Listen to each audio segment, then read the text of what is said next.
What is up guys, 8 here and nagso-solo ride tayo ngayon kasi walang pasok. Sabi ko dun lang ako pupunta sa malapit pero napunta tayo dito sa Agus River.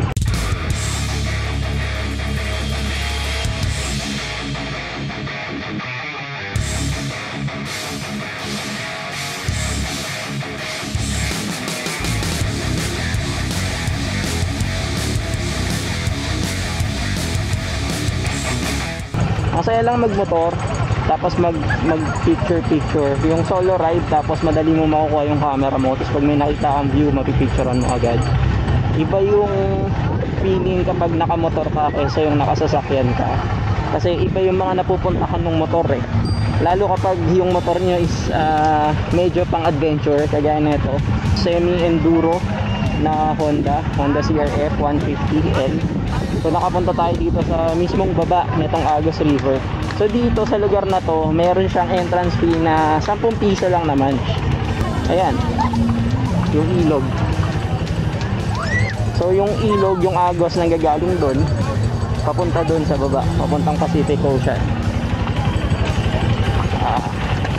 Siguro kapag hindi tagtuyo or hindi summer, mataas yung tubig dito, pero ngayon ito hanggang dito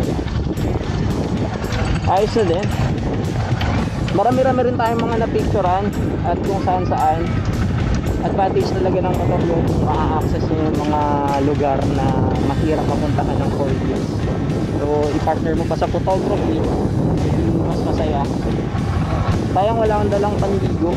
Ligo sana ako Sabi ko kasi doon lang ako sa malapit napunta rin ako dito. Ito na lang, ito yung motor na dinala natin.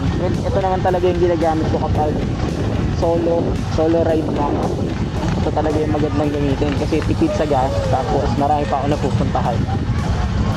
So, hindi siya limited kung may kalsada man or walang kalsada, or chill lang. Photoshoot ko muna siya.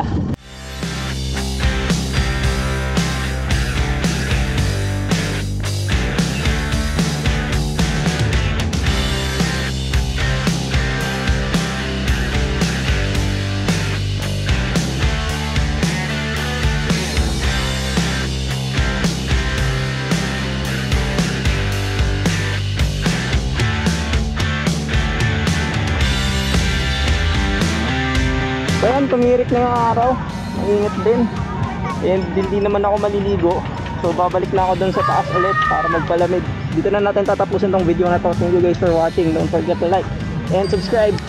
See you in the next video. Mabuhay!